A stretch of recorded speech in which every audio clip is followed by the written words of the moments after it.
I was recently watching a segment on a Sunday morning news magazine show about a man in his 30s who had decided to give up his day job with a single minded purpose to get into the Masters tournament. The thing is, he had never played the game of golf in his life. He subscribed to the theory that 10,000 hours of practice would allow him to be as good as any golfer that had ever played the game. He believed that there were no born athletes. And now he spent his days, all day, every day, taking lessons from his dubious coach and swinging away. This brought up two issues for me. First, it must be nice to have rich parents. Second, there are those born with innate talents and abilities, and there are those who cultivate their talents with hard work, dedication, and determination. But the question remains, can hours of practice and persistence ever equal the natural born gifts that some are blessed to receive? What makes a genius? Is aptitude in our DNA?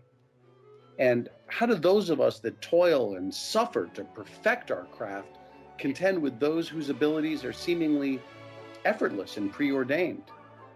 These are the questions that Milos Forman so eloquently explores in his 1984 masterpiece, Amadeus. Amadeus is not a movie about Wolfgang Amadeus Mozart, nor is it a film about his contemporary and self-proclaimed nemesis, Antonio Salieri. Instead, it is a film that explores the duality of the creative process, the very duality of man, and the fine line between genius and madness. The latter being a theme that has become something of a motif for director Forman. Man on the Moon, The People versus Larry Flint, Goya's Ghosts, and One Flew Over the Cuckoo's Nest are just a few of his films that take on the subject matter of madness that drives men to greatness. There can be no doubt that this is what drew Forman's interest to Peter Shaffer's play Amadeus. Madness, genius. He even treats us, albeit briefly, to the corridors of yet another insane asylum, as he did 9 years earlier in Cuckoo's Nest. Hell, he even gives us another go-around with Vincent Schiavelli, much to my delight. These themes of duality exist in both of his main characters. Mozart is a vulgar, crass, immature, womanizing, disrespectful, egotistical alcoholic, yet effortlessly creates his masterpieces entirely in his head. It's all in my noodle. The rest is just scribbling, he knows to his disbelieving friend. His talents seem to rise above that of mere mortals, as if he has been imbued with his gifts directly from the hand of God. And it is this notion that sends Salieri into battle with his own dark demons and gives us the basis for his duality. He is a man who both admires and admonishes his counterpart. He at once reveres and reviles Mozart, both despising the man but delighting in his music. And who among us at one time or another has not felt this same paradox deep within our own jaded hearts, this disquieting dichotomy of love and hate? This is the internal battle that fans the flames of Salieri's contempt and jealousy that drives him quite literally insane. Salieri, a gifted musician in his own right, wants nothing more than to praise God, to exalt him with his music. But instead, God chooses Mozart, an insolent, impertinent child, to be his musical regent on earth. Salieri feels he has no choice but to not only turn his back on God, but to actually punish God by killing Mozart, an act accomplished by driving the drunkard to work himself to death. But ultimately, this gives no satisfaction to Salieri, giving into his primal urges while ignoring the greater good, allowing contempt to win out over reason, letting hatred trump love, holding God responsible for Mozart's death, leaving Salieri suicidal and the self-proclaimed patron saint of mediocrity. In 1984, when I first saw this movie, I was 15. I was a keyboardist and a songwriter in a local LA band, and I had studied and been trained in classical music. I identified with Mozart. I was a cocksure smartass with a penchant towards anti-authoritarianism, and therefore Wolfie served as my perfect anti-hero. But when I recently rescreened the film, I was struck by a few aspects that I was unable to recognize and appreciate as a hormone-driven teen. First, the dialogue. It was unusually contemporary. There was no significant effort to create a classical cadence. This, I believe, allowed the movie to resonate more fully with a modern audience and made the characters that much more relatable, but still an unusual choice. Secondly, I found the casting choices to be inspired. Foreman opted for an American cast, forgoing the original choice of Kenneth Branagh as well as Simon Callow, who originated the role on the London stage. He instead played another role in the film, the librettist for The Magic Flute. Foreman went with the unknown Tom Hulce, a diminutive dandy from the Pacific Northwest, an unconventional choice to say the least, but truly inspired. With his Max Cook cackle, Hulse manages to capture a bipolar yet sympathetic portrayal of the mad master at work, playing the part as effortlessly as Mozart penned his operas.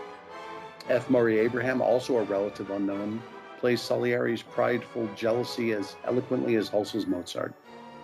But what struck me the most during my recent viewing was that now, 30 years later, I identified more with Salieri. Had I become a bitter, jaded artist? Had I succumbed to the petty jealousy of younger, perhaps more gifted talents that proliferate the stage, screen, and satellite radio waves? When did this happen? When did I become the old man screaming at the teenagers to get the fuck off my lawn?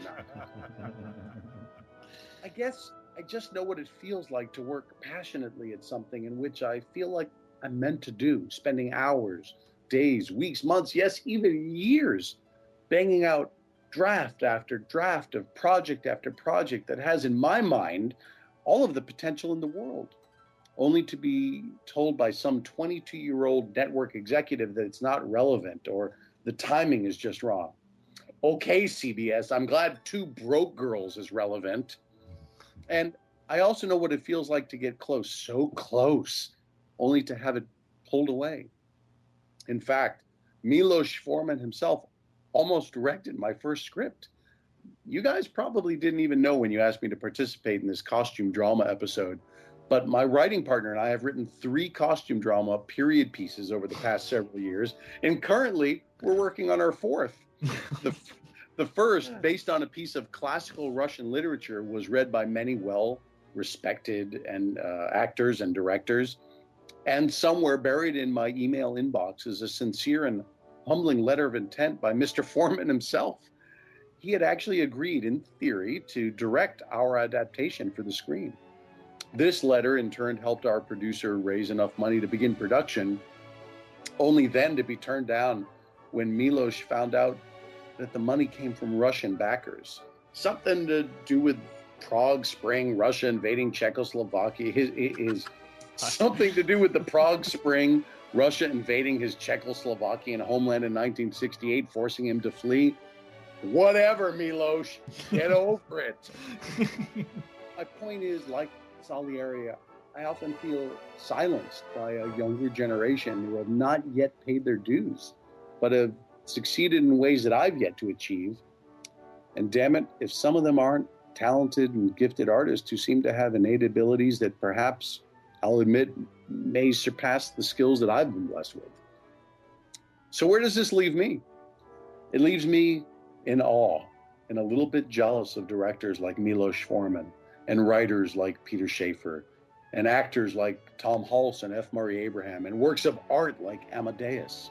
It leaves me a little bitter, sure, that I have yet to experience the thrill of commercial success, but hopeful still that my time is yet to come. I don't know, maybe I'll take up golf. Nice, man. Yeah, excellent job. Bravo. Yeah, excellent job once again, Adam. And you know what's so great, Joe, is that he gives us so many options to explore with that. I know, there's a lot intro. to take up. See, I'm gonna have to start taking notes during his introductions. I've been doing that. I do that all the time, actually. Man. Thanks. I got to tell you guys, seriously, I feel really bad because, like I told you, Tom, I've been so consumed with my projects. I felt like I didn't really give this the time that it deserves, and I really enjoy being a part of this process. And I just feel like I didn't have the time to commit to this as much as I would really, really like to. But But anyway, I appreciate the opportunity and look forward to working with you guys in the future too. Well, the pleasure is all ours, I'm sure, Adam. Hey, you know what I want to do? I want to let's go back to that Yes. to that intro, and the first thing I want to talk about is your the aging, your own personal aging, and because listen, I feel the same way. When I saw this movie when I was younger, like in my 20s, I completely identified with Tom Hulce's portrayal of Absolutely. Mozart. And you have that when you're young and you're full of energy, and you think you're going to conquer the world, and everything is just going to fall right into place, and young, dumb, and full of cum, and no one is smarter than you are, and so on and so forth. I remember just relating to Mozart in this film, and you're so dead on. I'm 40 years old now, and I am Salieri. Basically, in any 20-year-olds are Mozart and 40-year-olds are Salieri. Oh my God, totally! I was watching this with my wife the other night. It's like, when the fuck did I become Salieri? So like, true. what happened? It happens to all of us, and no matter how much success you have, there's always someone with more success. So in a sense, Billy, yeah, I think we all become Salieri, basically. Well, yeah, you're totally wrong, Tom. When I was a kid, I identified with Salieri, but now I know I am convinced that I'm Mozart. So you're just wrong, man. That's sorry. badass. Oh, you reversed the process, Billy. I'm moving backwards in time, Tom. Have been since birth. Teach me. That's hilarious. It's an interesting take on this, though. I mean, if you leave the talent part out of it, I mean, the youth and life and the aging. That's one of the great. I think the thing that the scene that supports that the most in this movie is where Mozart arrives at the court to meet the king, and Salieri has prepped that little march. And the king decides to play it, and then Mozart just jumps on the keyboard and rips it. He's like, this is kind of cute. I see. He's like, oh, like this. Oh, that doesn't work quite right, does it? And then he just starts jamming, and you're like, this guy is like miles beyond everyone else in that room right now, Yeah. And by the way, I'm sure you guys might know this already, but that piece that Salieri wrote that then he played and improvised and created a whole new version actually is in the Magic Flute. Is that right? So he was a thief too. Yes, he's a plagiarist. That son of a bitch, bastard. Billy, you're right. Abraham's just expressions while he's just crushed. And we were just talking before about how physical expression was taking out of film after the silent movies. I mean, Abraham really. I mean, he is just all over the physical expression in this movie. Seriously, he is absolutely ridiculous in his portrayal of Salieri. He is so freaking good. The casting is friggin' amazing all around. Inspired. Yeah. And where did Milos come up with that? I mean, you would think that he would go with an English cast. He would go with I was watching a documentary actually today, and he said that they friggin' auditioned 1,300 people. Yeah. Adam, you mentioned the fact that they're all Americans, which I had never noticed that. I've only seen this movie twice. This was the second time, and I never noticed that they are all Americans, right? And it reminded me of what Simon Callow, who played. Okay, right. Mozart, The guy who commissioned the magic flute, the actor who commissioned the magic flute. Yeah. Exactly. It reminded me of Scorsese's The Last Temptation of Christ. Exactly. And I'm like, I fucking love that movie because it is so ghetto. It is so from the street. And that that's movie, Paul Schrader wrote Last Temptation, right? Yeah, and you're like. Yeah. You're so used to it's like people staring loftily toward the horizon as they they utter poetry in a clipped English accent, and then you get this Jesus who's like arguing with Harvey Keitel, like they're from Little Italy or something. Harvey Keitel fashion. But it works, man. Like it and it's the same thing here. I was like, oh my God, this really works. That they're not acting like British stage actors. Well, that was it. I mean, my wife and I were watching this, and I literally paused it at one point. I said, what is up with this writing? It is absolutely as contemporary as writing can be, and it just is not expected. You would think that this would have some kind of uh, classical feel to it, or some kind of cadence to it, or something. But no, I mean, they're using expressions that didn't exist at this time. My only guess, yeah, you're right. Fantastic.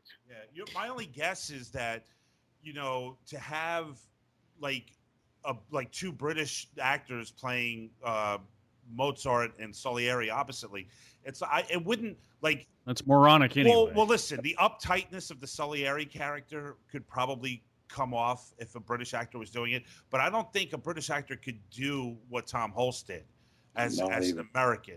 Well, I mean, I think it goes that severely vulgar, obnoxious kind of American shit, and that's probably what he was going for.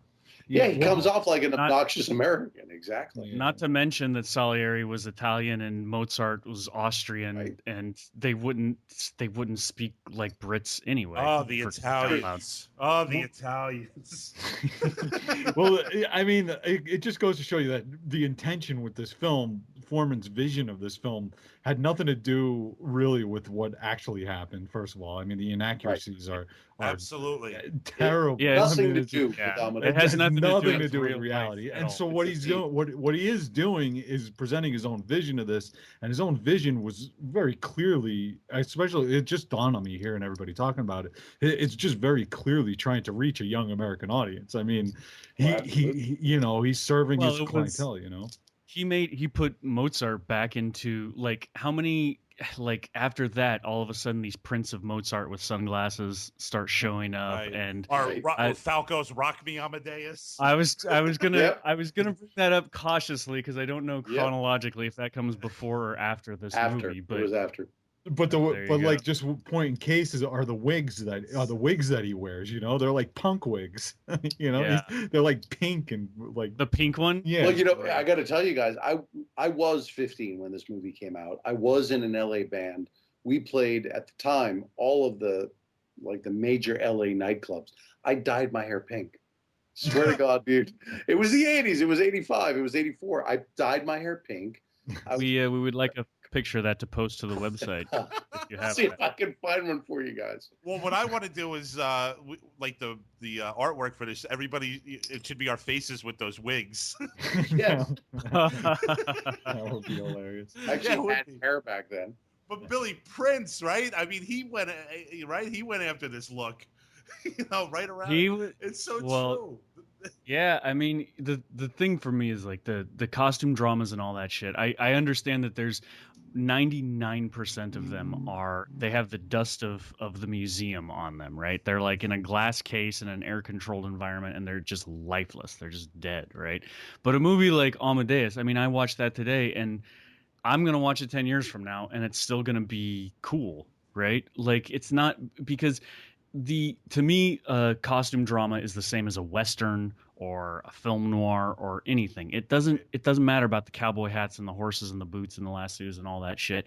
When you watch a really great Western, it tells you something about the nature of the American persona. It tells you something about the violence that is still in our society today and everything. When the Searchers can teach you about mythological American it teaches notions, you about things that we think about despite its corny accoutrement. And that's why I can forgive the corny acting and everything, because at his best, John Ford was talking about how Americans perceive ourselves, right. And he was creating the perception that we have of ourselves as well, and Amadeus is about punk rock. Yeah. It's about people. It's about some young kid tearing a hole in the status quo of music, right? Absolutely. And Milos Forman can has probably turned that, and he's thinking about it in terms of film. You brought up the Russians invading the Czech Republic. There was a Soviet official who in the Czech Republic. There was what they called the Velvet Revolution, which was an art revolution, nonviolent, that helped overthrow the communist regime there. And after the Soviets were kicked out, basically without much violence occurring, the same way as in South Africa, the end of apartheid, Soviet officials said, if 10 or 12 Czech writers had been shot at the right time, we'd still be in control of the Czech Republic. And so Milos Forman is saying, punk rock is going to change the way you perceive the world, kids, so don't fucking give up on it. He's got a message in that movie. Oh, absolutely. You cut out at just a week ago. Oh yeah, well, we were just talking about in your review there, Adam. You were talking about these feelings of the younger generation and feeling your transition into becoming old and sort of not irrelevant, and it's just been happening to me this week. My son just ran the mile faster than I've ever run it in my life, which is very, very odd for me to hear about. It's pretty crazy, man. That feeling is crazy, and probably the most brilliant part about this film, or the biggest stroke of genius about it, and I guess it happened in the script writing phase, was that it's told from the perspective of Salieri, man. I mean, that's just it's just a brilliant narrative. Right, stroke, that's true. I mean, like what you're watching, like Mozart's behavior, that's all like what's going on in Salieri's head. Right? Yeah. Is that what you're saying? I mean, just the fact that it's told from his perspective is just a stroke of genius. The most beautiful girl in the world looks 1,000 times more beautiful next to a decrepit old man, right? Right. Or when you have that contrast of the everything that Mozart was not, standing right next to him, it's just astonishing. Like, and I have to say that end scene where they're composing the Requiem together, and Mozart's dying in bed, and Salieri's taking dictation at the foot of the bed. Yeah. That's like better than any car chase you've ever seen in your life. God, like it's more thrilling to watch that scene take place and to hear the composition forming. I mean, that's edge of your seat stuff. Magic, absolutely. And it's brilliant how they play that out, because on one hand, Salieri is absolutely swept up in the brilliance and that he can be a part of this process. At the same time, he's just pushing this guy and pushing him to try to literally kill him. And, and he's conniving to steal the music too, isn't he? I mean, that's what I thought he was up to. That's right. That's totally true. Because in the plot, his whole scheme is to claim the Requiem is his creation and to play it at Mozart's funeral. Which I didn't catch. I didn't catch that the first time I saw the movie, and I caught it this time. I was like, oh, that is. I mean, just the way he was going after the sheets. When his wife came in. Oh God! When she locks it up, his face just drops. Yeah, It's like, I've been here for days, lady. That's great. Hey, Adam, you were talking about in your review as well about the nature of genius, and I thought it was interesting how we get this perception, or I don't know if everybody agrees on it or not, that it's something that's innate and not something that's learned or can be attained through practice and hard work. I mean, that's always a fascinating question. It's a fantastic debate, I think, and that's what this segment that I watched on this show was all about. Actually, perfect timing. Actually, can you one thing that I look at is, okay, Chris Paul, he's 6'2", and he is such a phenomenal basketball player. He's so amazing, and it doesn't matter. I could have spent my entire life practicing and doing everything I could to be a basketball player. I'm 6'2". I would have never been as good as Chris Paul. So I don't know about okay, physical stuff. I think maybe I don't mean to cut you off there, but I think physical stuff. There's definitely definite limitations. Women, like there'd be women that could do that. Like it's all about physicality. There's a book that just came out this past year that I'm really interested to read. And this journalist does a categorical, like the first real sort of scientific analysis of athletes, and particularly Olympic athletes. And I've heard interviews with the guy, and he says, yeah, there's basically a genetic predisposition. If you're that type of person and you take up that as a profession, no one can catch up with you, you know? Yeah. I think it's And it's just things like respiration and bone structure and all that, which is sort of obvious. I mean, it doesn't take a rocket scientist to tell that that's the case in, that situation. Yeah. This stuff with perfect, like, just incredible genius, artistic genius. I think a lot of it is a perfect storm kind of thing. You have the aptitude for it, but then you also have the formative training or whatever. Because if you think about both Amadeus and, like, just say Picasso, for instance, both of these guys it was bred into them from the time they were in the cradle by parents who, but at the same time, there's guys who don't take up writing, they don't take up literature until they're 45 years old, and all of a sudden, in a space of 15 years, they produce masterpieces, right? So it's not always the same, and that's what keeps a lot of people hanging on and all that stuff. But there can be hidden abilities there. I mean, Bukowski said, that he did his best stuff long after he could reap the rewards of it, right? Yeah. I mean, it's pretty fascinating. Especially. I mean, it could go either way. I mean, Billy's right, and there are, like, countless cases where it is, just instilled in a young man or woman to become something, and they do, like, Tiger Woods, and there's so many cases, and yet oppositely, like Billy said, I mean, somebody can just come out of nowhere. I mean, not athletically in their 40s and 50s, but intellectually.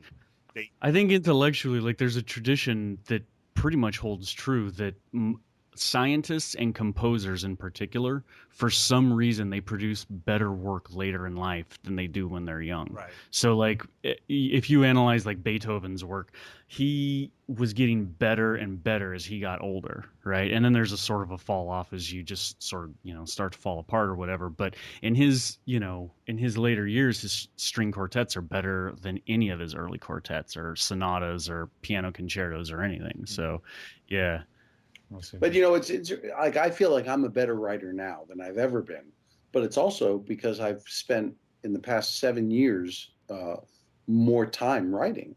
I've just spent much more time working on my craft, and so it's like Bergman's later films are 1,000 times better than his early films. Well, I think if you're pretty consistent, then, and you're a passionate artist and you're doing it for the art, I think that every time you're making something, it's almost like you're using whatever you're currently working on as a stepping stone to get to the next thing that you have in mind. You know what I mean? Sure. We're all subtly avoiding the issue that we all take Amadeus personally and wonder if we're Salieri or Mozart. Well, yeah, I mean, that's right there. That pricks right at you. That movie. I'm gonna be thinking about that for days. Well, that's the brilliance of the movie. I mean, there's a part of us that's Mozart, and there's a part of us that's Salieri. That's the duality of it. It's brilliant. And there's also that underlying thing that we've talked about on the show, that genius is next to godliness, and there's this, like, mystical awe with it, that there's something that is not quite. We always feel that there's something a little bit mystical about a masterpiece when you find it. Yeah. And back to Foreman's just odd casting, Jeffrey Jones. Come on, as Emperor Joseph, the greatest convicted pedophiliac in Hollywood history. Absolutely, man. Yeah, he got popped. He's a registered offender. Really, so sad. This guy was brilliant in Amadeus. He was, I mean, I got to say that Ferris Bueller came out. Ferris Bueller's Day Off. It came out when I was a senior in high school. I mean, you couldn't guess. It came out a year after this, Bueller. Beetlejuice. Beetlejuice is great. And then in Deadwood, which is, in my opinion, they say that this is like his best work. Yeah, they say that Jeffrey Jones in Deadwood is like some of the best acting that's ever been done. Deadwood is without question my absolute all-time favorite television show. Oh. And he was great in that. He's a brilliant actor, but so he happens to be pedophiliac. So all right, so we look the other way. Right. So you excuse him the same way we excuse Salinger Woody and Allen, Woody Allen. Michael Jackson. We excuse everybody that says Was Salinger a pedophiliac? Oh, Yes. I know he had a Well, youth it fetish. was never He proven. certainly had a youth fetish. oh, Yes. he's not a he was never convicted. Oh, that's right, because he had the relationship with the girl on the beach Yep. for a long period of time. Just read Banana Fish, and that'll answer all. Your Oh, I've questions. read Banana Fish. I know what that one's about. Yeah. So, yeah. Joe, I'm gonna go out on a limb here and say something too, because this just occurred to me because of reading something the other day. For someone who has that urge and they never act on it, they deserve pity and compassion. They don't deserve contempt. If nature wired you that way and you get fucked up in that way and you don't act on it, and I don't know if Jeffrey Jones ever did anything, but he got popped for having internet porn, having like kiddie porn on his computer or whatever, right? And if that's all he ever did, then that's bad enough. that's an inexcusable offense. Like that's. Well, yeah, but Yes, there is everyone- no. Yeah, I mean, I'm not making an excuse for that at all. I'm saying, people get fucked in the head for all kinds of reasons. They don't always deserve punishment. They deserve treatment of some kind. You know what I'm saying? Absolutely, I have to agree with you. I could get behind that. Absolutely. I just think that there's a bunch of You're right, because there are disorders people where- that are like, this guy deserves to go to prison Well, and get fucked epilepsy- up the ass and see how he likes it. Yeah. Epilepsy used to be thought was demonic possession, right? It's not demonic possession. They got a fucking neurological disorder. I mean, I think everything looks savage in retrospect, and I think our treatment of a bunch of disorders today is going to look pretty savage 200 years from now, Homosexuality was in the Diagnostic and Statistical Manual as a mental illness not that long ago. And there's still some people that believe that. Sure. And Yeah. 16 years old is the age of consent in Cuba, I just like to say. In Cuba. And not So just where's your because next I've been to vacation, Adam? Cuba. I've been there.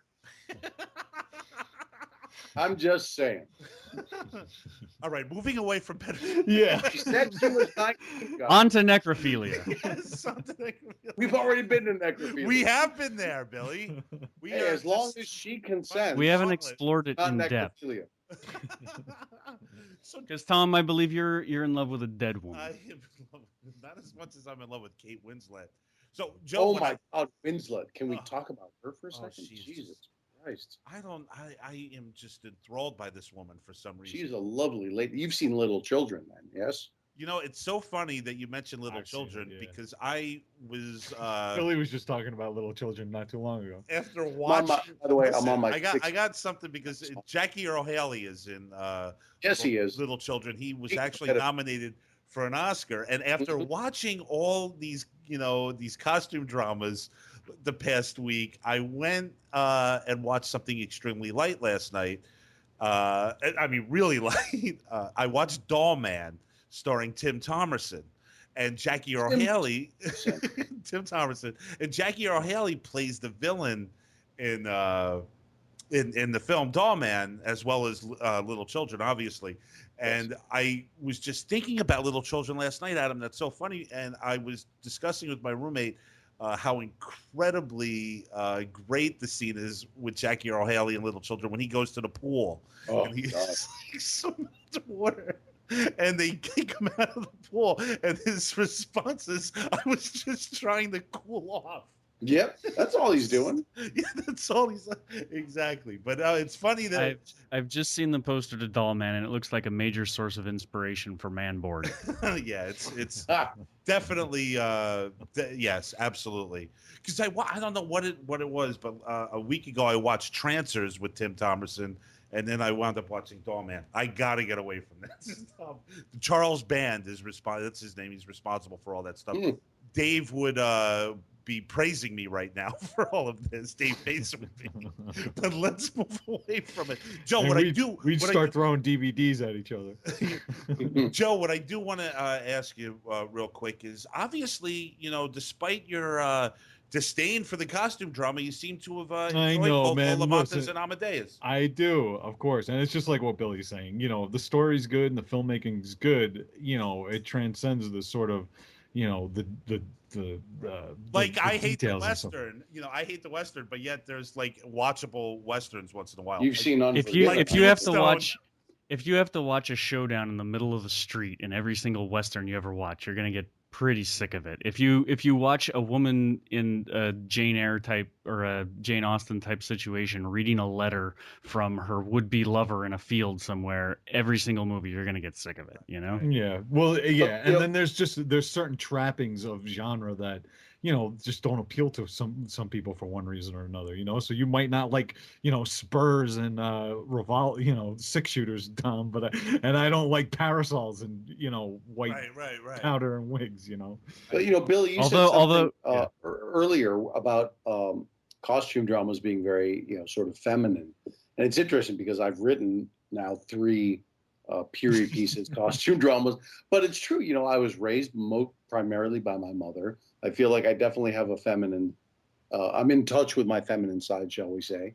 And you're right. There is something very feminine about the costume drama, and very masculine, I think, about the Western.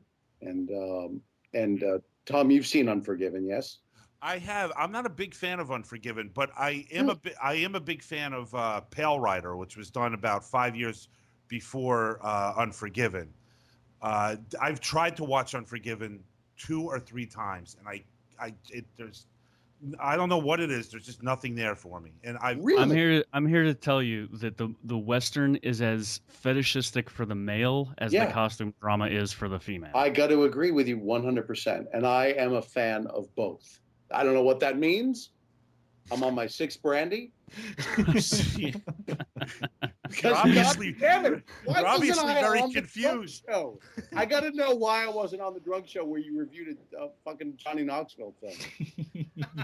Hey, we have to let you pick. We're almost done with this season, so next season, if you come back, we'll definitely program one without a doubt. Oh my God, that would be awesome! Absolutely. Without a doubt, whatever show, because we'll do probably 6 or 7 shows in the fall, Adam. If you could be on 1 or 2 of them, I guarantee the first one. Count me in for 3. The 3 is have another have 3 more brandies. You'll be running the show. I'm working on what I lost track. I swear to God, I started this bottle and it's halfway through. He's just drinking from the bottle now. But without question, you will definitely be designing a program. That's Max so wishes he was here right now. When he hears this, he's gonna wish he was here. Oh, that's awesome, guys. Seriously, so we got a loose Adam's shoulder here. He's feeling pretty good. I mean, yes, he has known Max. He has known Max Cook obviously longer than any of us. I've known him. Not obviously, unfortunately. How long have you known him? 24 years. 24 years. My first experience with Max, my first interaction with him. When I was in college, I wrote a play called Bad Dates and Good Cigars, and I directed it. And he was a friend of a friend, and he was there that night. And in the hallway of the theater department at college, he came up to me and he said, "Adam's shoulder, buy gum." And I said, "Why? Is it on sale?" And I just passed him by. I thought I was the biggest fucking asshole in the world. But these were back in the days when I identified with Mozart.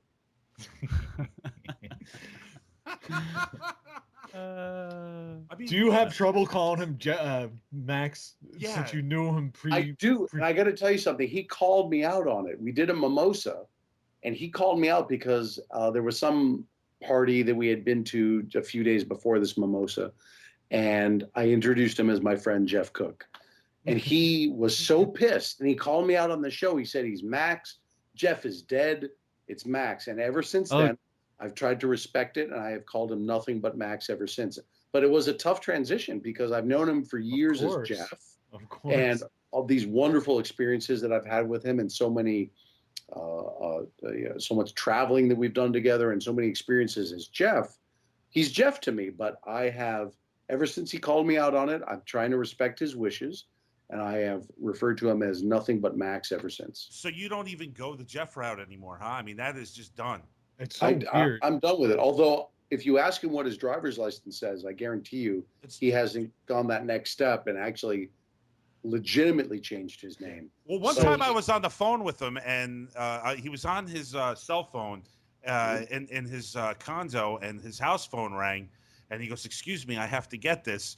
And he's talking to, I think it was a doctor or a dentist. I'm not sure exactly, but he was like, "Yes, this is Jeff Cook," and I called you earlier, and like, I just was like, I want to see. I want to be long to Max's life where I could call him Jeff. Oh, he would not appreciate that. I know, but I've tried to do it. Like I text one time. I was like, "Okay, Jeff," and Adam. It was like, he doesn't like. Yeah, it was like I just firebombed his home or something. Well, that's the easiest way to get him off your back, Tom, by the way, when he's hounding you on the show. And I know I would say note to self. You've been having trouble with him. But it could, Tom. he could get so irritated at that it would, he would walk from the show. Oh, see, and that's where you're secure. It would break up your relationship. That's why your insecurity does you in every time, right? Tom. Because I'm afraid to fire back at him. Because it's ridiculous. I would never want him to get mad at anything that goes Tom. on in the show. Because I would never want him to leave. Oh my God, that's called dysfunctional relationship. You can bust his balls. But this is a big problem, especially when he's busting your balls like that, Tom. I mean, Jesus. He makes me sad sometimes. Here, let's find more fuel. Here's a way to get more fuel for the next time Max is busting your balls about shit that you don't want to talk about. Seriously, that's one way to get to him is call him Jeff. Okay, but so honestly, so it was an effort for me. It was really an effort because my experience with him for almost 25 years now, for the most part, has been Jeff. Jeff is my friend. Max is the persona. Right. But he really doesn't like Jeff. So I have made a genuine effort over the past couple of years to really refer to him as Max. And so now he really is Max to me. And, so Adam, he's going to live this character until his dying days, like Norman Desmond, going insane, descending the staircase into an imaginary sunset. So Adam, you're a counselor. You know a bit about psychology. I don't know how much psychology you got it there, but so you just said it that he does not like Jeff anymore. So what, in your opinion, in your estimation, knowing him better than any of us, what's going on with his identity? Is there like some sort of identity crisis going on with Max? And where's the stem from? What's happening? I don't think it really is. I think that he was named after an uncle that he has come to despise. It's that simple. So now when he hears Jeff, he identifies that with this uncle that he really does not like. And Max is his persona. It's really who he is now. And so, that's why I accepted it, because even though 20 plus years he was Jeff to me, are the great experiences that we've had together, so many camping trips and on and on and on about amazing experiences we've had where he's been Jeff to me. I accept the fact that he is now Max. And it took me a while, because just my instinct was always to refer to him as Jeff, but he's not Jeff anymore. He really isn't. I mean, you have to do that with yourself. I mean, he's got something going. You got to have something going on, like, because he's not fully Max, but he's no longer Jeff anymore. He's got to have some weird issues happening inside. Yeah, there's some issues there, and I think it mostly is to do with just that identity, that Max is his identity now, and I completely respect that. And I. Even if I mention, if I'm with my wife, I'll say, I was talking to Max the other day. I have accepted that. Ever since he kind of called me out on the show, I just like, all right. Even though I think that if he was truly 100% sincere about it, he would legally change that. His driver's license would read Max Cook. Yeah, and he hasn't taken that step yet, and I don't know why he hasn't taken that step, but I am accepting him as Max. I have for a couple of years, and I don't think I've called him Jeff in years now. A couple of years. You know why he probably doesn't get that done is because he really doesn't have too much time to himself. Yeah. So your wife is on board with the Max thing, right? I mean, she doesn't go anywhere near Jeff, obviously. Oh yeah, she tries to stay as far away as possible. Okay, so when you're at the Cook LeMay household, yes, how does Nicole handle it? But Nicole is Max's wife, by the way. I think Nicole generally refers to him as Cookie, which is sort of his nickname. Jesus Christ. Cookie. Yep. Aww. By the way, can I say that his wife, I don't know if you guys know this, she was a singer in my band years ago. No kidding. She and I have a whole friendship and relationship that's sort of like a separate thing. And she actually plays a part as an actress in this pilot that I'm working on. Oh, she's gonna act. She's gonna act for you. Yeah, she is an amazing. She's a great actress. She's an amazing singer. She sang in my band for years, and she's just an awesome person all around. You know what's real funny about that relationship is it began. I think they were both working at in an LA restaurant. Absolutely. And here's the funny thing, Billy, is they met while one was a server and the other one was worked at the host stand. That's right. You would think that Nicole was at the host stand and Max was the server, but it's actually quite the opposite. Right. No. Max was a waiter and Nicole was. It was? I thought Max said that he was the server, the host. No. Max was a waiter. Nicole was a waitress. It was Hamburger Hamlet, which used to be a chain out here in LA. And now I think there maybe is one left. It just kind of is a chain that disappeared. And years ago, in fact, it was funny. Nicole was here at my house yesterday rehearsing the scene that she's in my pilot. And she and I, we were talking about an experience that she and I had together, and we realized it was 20 years ago. And we went wow, there's just a whole history that she and I had.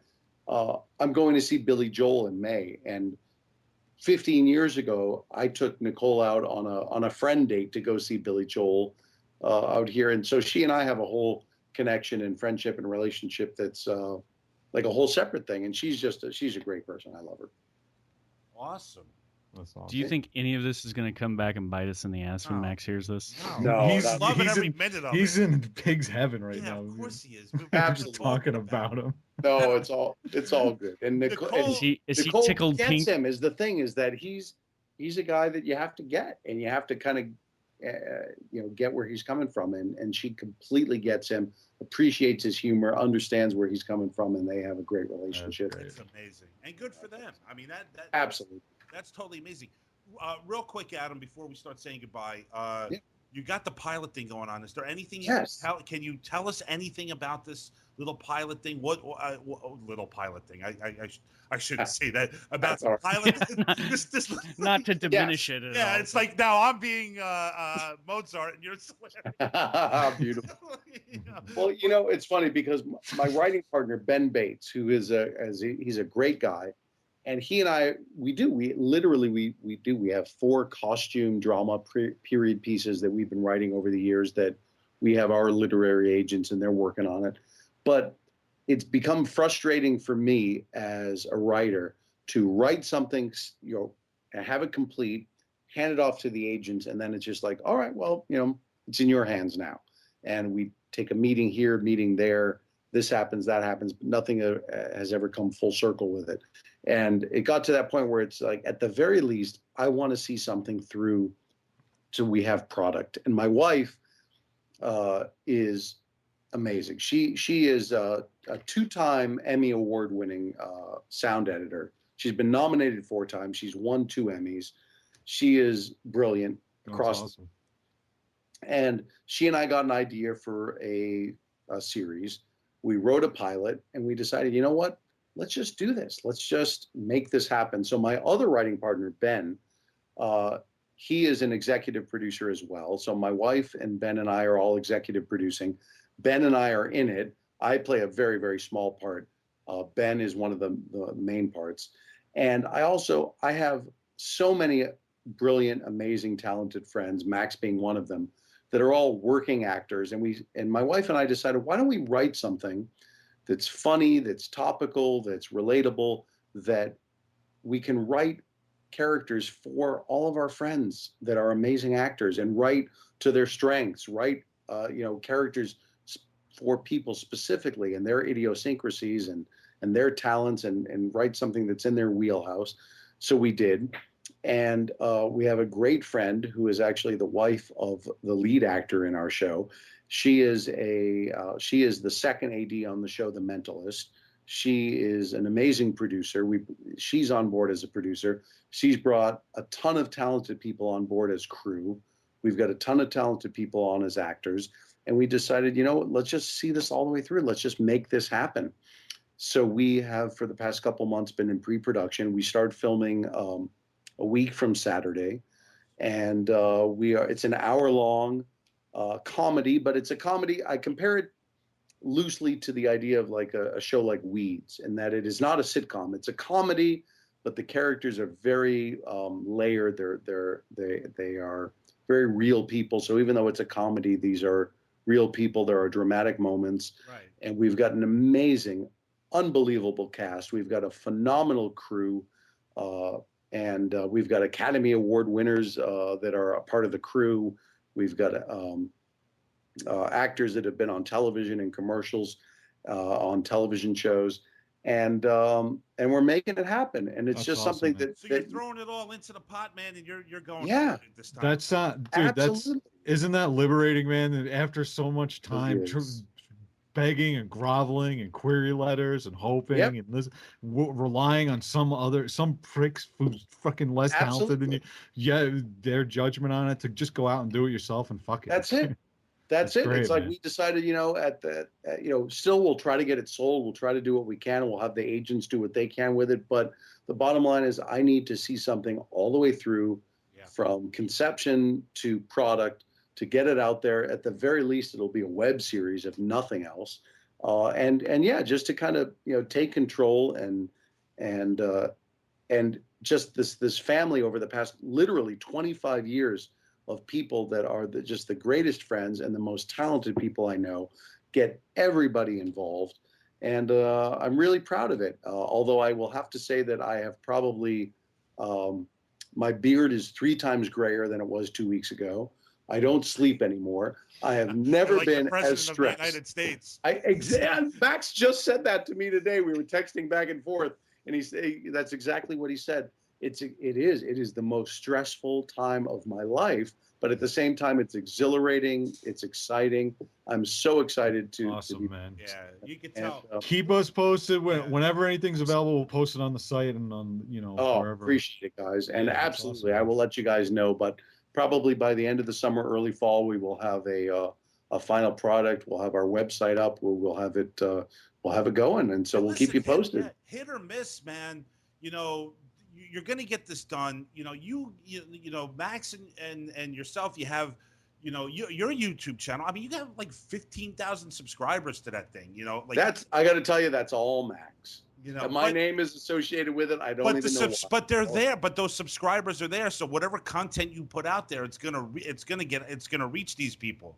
Absolutely. And Max is a huge part of it. And while we're talking about that, you guys, I just saw your post there, Tom, that 750,000 people checking in on your YouTube channel. That's amazing, man. It's nice. It's phenomenal. It is, and it grows. And that's the thing that I get excited about. When I visit that YouTube channel, a few times a week, it's like just to see it constantly move up, and as long as we keep putting out like entertaining content and we talk about films people are interested in, it'll just continue to grow. So, and it also has everything to do with, the fact that, we have a nice circle of people that are passionate about what they do, and they're passionate about films, and they're passionate about life, most importantly. I mean, that's the thing. We all throw our heart into this while we're on air, and if we continue to do that, if we all continue to do that, there's no reason why we all can't share in some success. Absolutely. Even if it's just a little taste of the chocolate. Well, as long as it's not made by the Italians. Damn Italians! I swear to God. I'm honestly thrilled and honored to be a part of it, and look forward to being a part of next season. And absolutely, dude. When I'm out there in the fall, we will definitely hook up and make a night out. It out with Adam's shoulder. Oh That's shit! Awesome. Yeah, we are. How funny is it going to be? And this is the last thing on the Max Cook front here is, how funny is it that I will most likely meet Adam's shoulder before I meet Max Cook? Seriously, what are the chances? It's just insane. I demand you bring Sean along with you. Sean, God damn it! I got to tell you, I miss doing Mimosa. We got to, Cook and I got to get back to that. You need to do that show. He's doing his thing. I'm doing my thing right now, but we will get back. What's he doing? He's going shopping. He's doing his thing. He's going to the Central Coast and relaxing. He's going to the Central Coast. He's doing ADR on Kung Fu Panda. He's got his stuff. I got my stuff. We'll get back around to it. You know it. All right, guys. Thanks a lot for a great show. I have late breaking news, Tom. I was just perusing in on my news feed here. It looks like Bill Shetty is back in action with a brand new horror network called Horror on the Go with Bill Shetty. Oh! Well, guys, I'm finally back in the podcasting world. And I'd just like to say hello to all my horror fans out there. It's good to be back podcasting the horror. That's how this show originally started, way back when, Adam. We started. I remember. Yes, that's sure. I remember. So he's back. So we could. So we're gonna close this one down, and we're gonna head back over there. That's right. We're back to horror. We're going back to horror. That's all horror all the time. Oh, God. On that note.